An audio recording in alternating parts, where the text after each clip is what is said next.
For the first time in human history, survival may depend on machines that do not exist on Earth. Silent systems orbiting above the planet.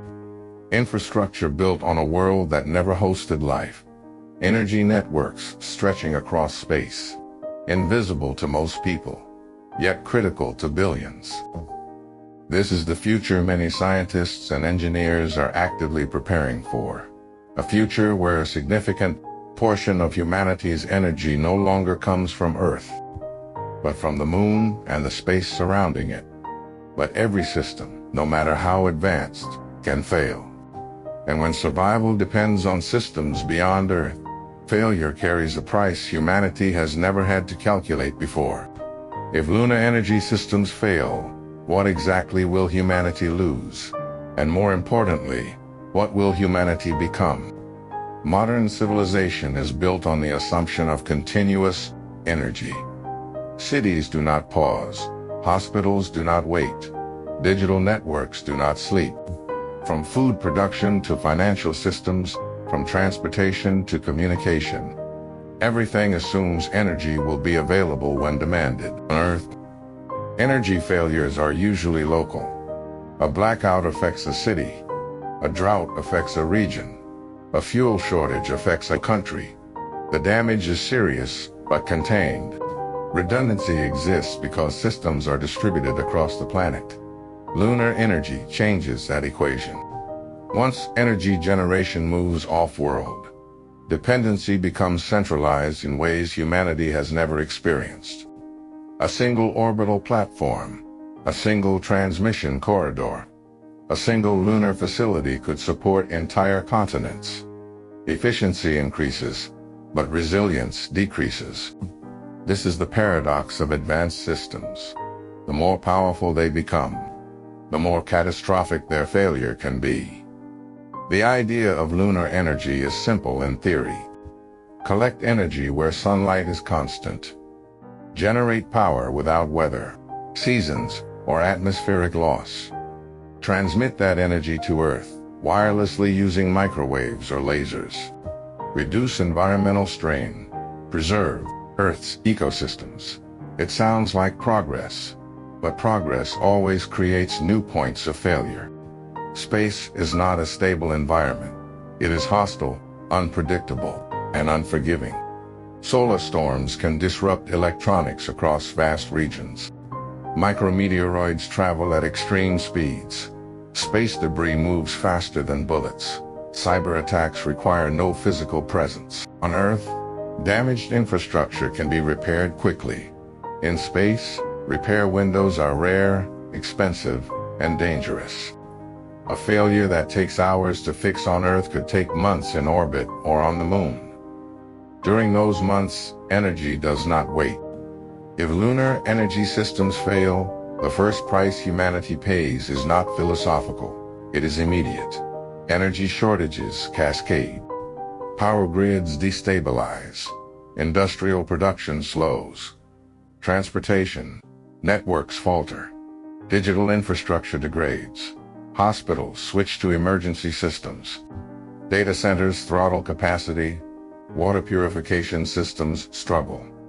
Food supply chains become fragile. This is not speculation. Modern societies are already vulnerable to short-term energy disruption. Lunar dependency would amplify that vulnerability exponentially. And unlike Earth-based failures, there is no alternative supplier when the source exists beyond the planet. The second price humanity pays is economic. Energy is not just power, it is confidence. Markets assume stability. Financial systems assume predictability. When energy becomes uncertain, uncertainty spreads faster than any physical shortage. A failure in lunar energy transmission would not remain technical. It would become financial within minutes. Commodity prices would spike. Stock markets would react. Supply contracts would collapse. Insurance models would break. Entire economies could be destabilized by an event occurring hundreds of thousands of kilometers away. For the first time, economic risk would be extraterrestrial. The third price is political. Energy dependency creates leverage. Energy failure creates blame. When power systems fail on Earth, responsibility is clear. Governments answer to citizens. Companies face regulation. Accountability exists, even if imperfect. But who is responsible for failure on the Moon? A national space agency, a private corporation, an international consortium. Jurisdiction becomes unclear. Accountability becomes fragmented. Political tension rises, cooperation fractures. In a world dependent on lunar energy, failure could trigger geopolitical instability without a clear target for resolution. Then there is the price no civilization has ever paid before. Psychological dependency failure. Humanity has always believed that Earth, despite its dangers, is fundamentally stable. Storms pass. Earthquakes end. Seasons return. The Moon does not offer that comfort. It is artificial stability, maintained by technology alone. When systems fail, there is no natural recovery, only human intervention. If lunar energy fails, humanity confronts a new fear. Not fear of nature, but fear of its own systems. Fear that survival rests on machines that cannot heal themselves. This alters how a civilization thinks about safety, progress, and trust. Some argue that redundancy will prevent catastrophe. Multiple platforms. Multiple transmission paths.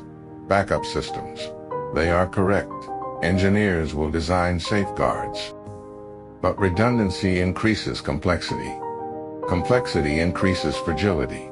And fragility increases the cost of failure. Every additional layer adds new failure modes. Every new safeguard introduces new vulnerabilities. The system becomes powerful, but brittle. This is not pessimism. It is a pattern seen in every advanced technological civilization. There is also the issue of inequality. If lunar energy systems fail, who loses power first?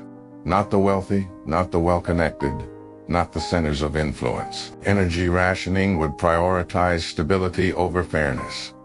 Peripheral regions would suffer first. Developing nations would suffer longest. For the first time, access to extraterrestrial infrastructure could determine survival outcomes on Earth. Failure would not be equal. It never is. The most profound price, however, is civilizational identity. Once humanity depends on lunar energy, Earth is no longer sufficient on its own. Survival becomes distributed across worlds. If that system fails, humanity faces an existential realization. Civilization has outgrown its home planet, but has not yet mastered the space beyond it. That is the most dangerous phase of expansion.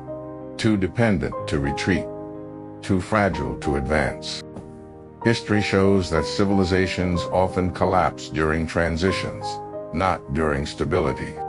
Some see lunar energy as humanity's insurance policy, a way to reduce environmental pressure, a path toward long-term survival. That may be true, but insurance only works if the system is reliable, and reliability in space is never guaranteed.